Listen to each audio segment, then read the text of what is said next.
इथं शेतकऱ्याच्या कष्टकऱ्याच्या हिताचे निर्णय घेणारं राज्य अर्थात हिंदवी स्वराज्य छत्रपती शिवाजी महाराजांनी निर्माण केलं। त्याच महाराष्ट्रात आम्ही 40 वर्षापासून मराठा आरक्षणाची लढाई लढतोय आणि ही लढाई लढत असताना या महाराष्ट्राला काळीमा फासणारी एक गोष्ट घडली। आमच्या कोपर्डीच्या ताईचा बलात्कार झाला। अरे त्या 3 नराधमांनी अमानुष अत्याचार करून आमच्या कोपर्डीच्या ताईचा बलात्कार केला। तो बलात्कार कुठं केला? छत्रपती शिवाजी महाराजांचा जन्म ज्या महाराष्ट्रात झाला त्याच महाराष्ट्राच्या मातीत आमच्या कोपर्डीच्या ताईचा बलात्कार झाला। आणि हा बलात्कार झाल्यानंतर आम्ही 58 मोर्चे शांततेच्या पद्धतीने काढले। हे मोर्चे काढत असताना आमच्या 2 प्रमुख मागण्या होत्या। मराठ्यांना आरक्षण द्या आणि नंबर 2 ची मागणी होती आमच्या कोपर्डीच्या ताईच्या बलात्कारांना फाशी द्या। मग दोन्ही मागण्या आमच्या मान्य झाल्या। त्यामुळे आता आम्हाला आरक्षणाची देखील गरज नाही आणि आमच्या कोपर्डीच्या ताईचा बलात्कार करणाऱ्या नराधमांना देखील फाशीची शिक्षा झाली। त्यामुळे ती मागणी देखील आमची मान्य झाली। बरोबर ना? मग आता एकदा स्वतःच्या छातीवर हात ठेवा, स्वतःच्या काळजावर हात ठेवा आणि छत्रपती शिवाजी महाराजांची शपथ घेऊन सांगा, अरे आमच्या कोपर्डीच्या ताईचा बलात्कार करणाऱ्या नराधमांना छत्रपती शिवाजी महाराजांच्या महाराष्ट्रात फाशी होत नसल तर खरंच तुमची आमची छत्रपती शिवाजी महाराजांचं नाव घ्यायची लायकी का? एकदा विचारा स्वतःला प्रश्न, स्वतःच्या काळजावर हात ठेवून। आणि मग ह्या हरामखोर राजकारण्यांच्या नांदी लागा। अरे आमचं अस्तित्व नष्ट होतंय, आमच्या माय बहिणींवर लाठीचार्ज होतो, आमच्या मुलींवर, आमच्या जिजाऊंच्या लेकींवर बलात्कार होतो। माई मावल्यांनो, आमच्या मुली ज्यावेळेस शाळेत जातात ना त्या 4 वाजता सुरक्षित घरी परत येणार का नाही याची देखील त्यांना दिवसभर चिंता लागलेली असते। कुठं? छत्रपती शिवाजी महाराजांच्या महाराष्ट्रात। आणि तरी देखील आम्ही बापापेक्षा नेत्याला आणि जातीपेक्षा पक्षाला मानतो। आणि हे मानत असताना आपण एक विसरतो की आम्ही छत्रपती शिवाजी महाराजांचं नाव देखील घेतो आणि त्यांचा फोटो देखील घरात लावतो। अरे हरामखोर राजकारण्यांनो, तुम्ही महाराष्ट्राची एवढी दुर्दैवी परिस्थिती केली की या महाराष्ट्रात आमच्या आया बहिणी देखील तुम्ही सुरक्षित ठेवू शकले नाहीत।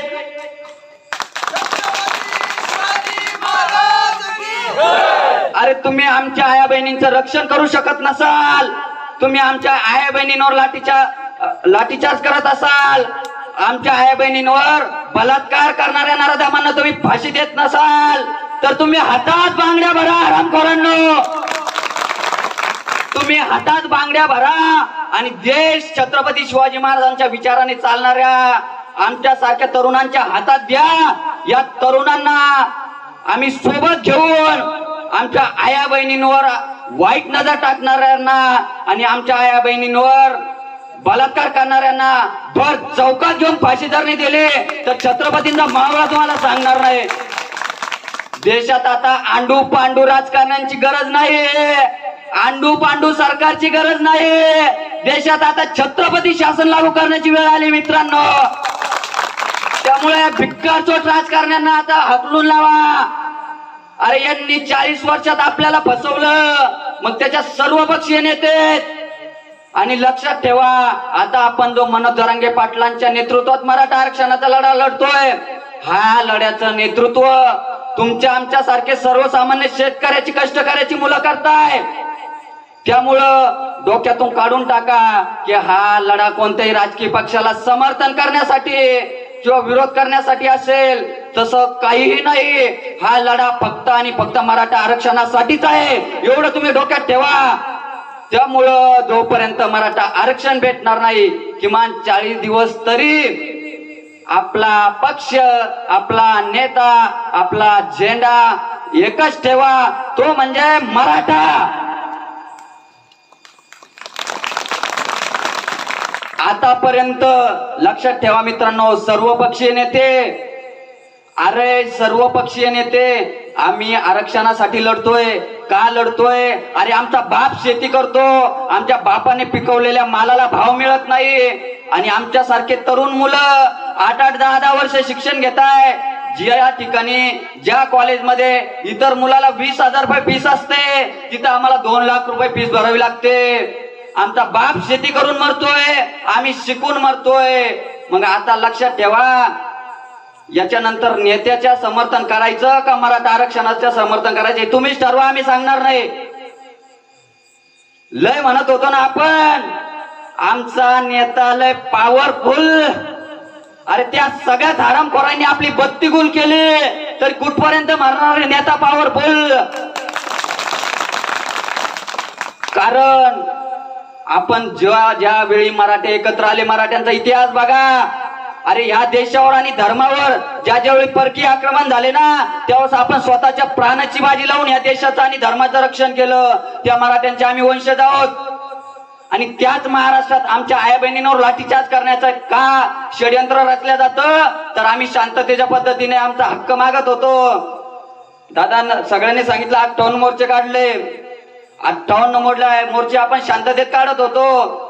अरे त्या मोर्चाचा आदर्श जगाने देखील घेतला, परंतु काही भामटे राजकारणी आम्हाला त्या मोर्चाला मुख्य मोर्चे म्हणून हिनवत होते, आमची टिंगल टवाळकी उडवत होते.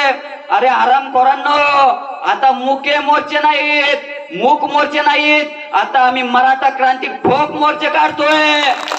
तुमची अवकात असेल ना, आता विरोध करून दाखवा, आता टिंगल टवाळकी करून दाखवा. भर चौकात घेऊन तुम्हाला झोडपे नाही दिले ना, तर मराठ्यांची आवल्याच सांगणार नाही.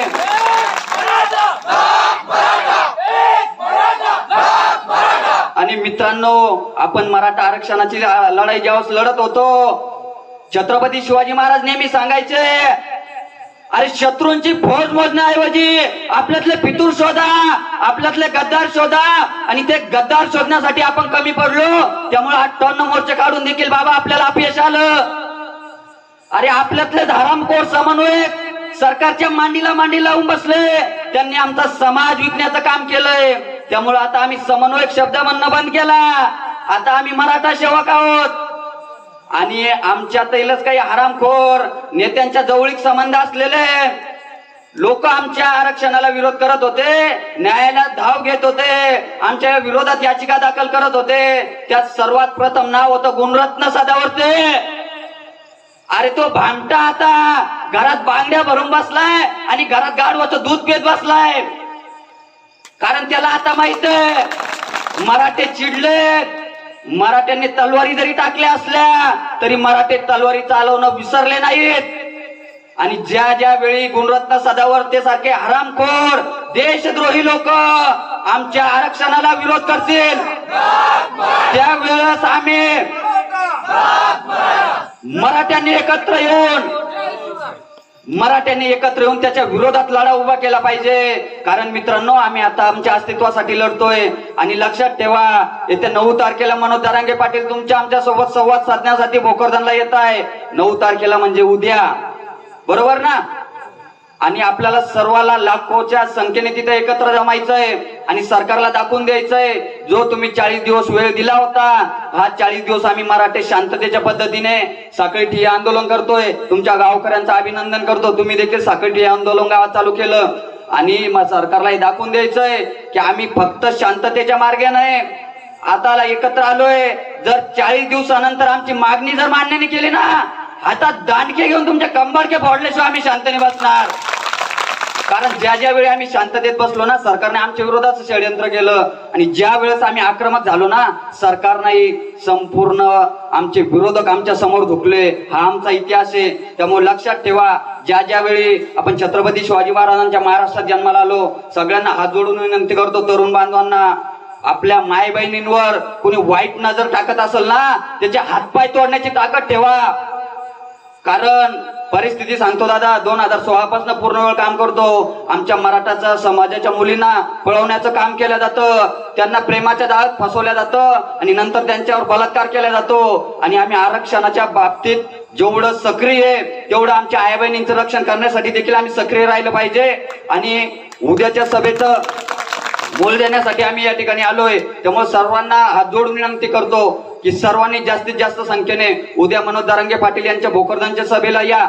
त्याचप्रमाणे 14 तारखेला आंतरवाली सराटीत 150 एकर, पहिलं 100च होतं, 50 एकर आणखी वाढवलंय आणि आणखी 50 एकर वाढवण्याची देखील तयारी आहे. एवढी भव्य ती जगातील सर्वात मोठी मराठ्यांची सभा होणार आहे. त्यामुळे आंतरवाली सराटी येथील देखील सभेला सर्वजण या एवढं सांगतो आणि थांबतो.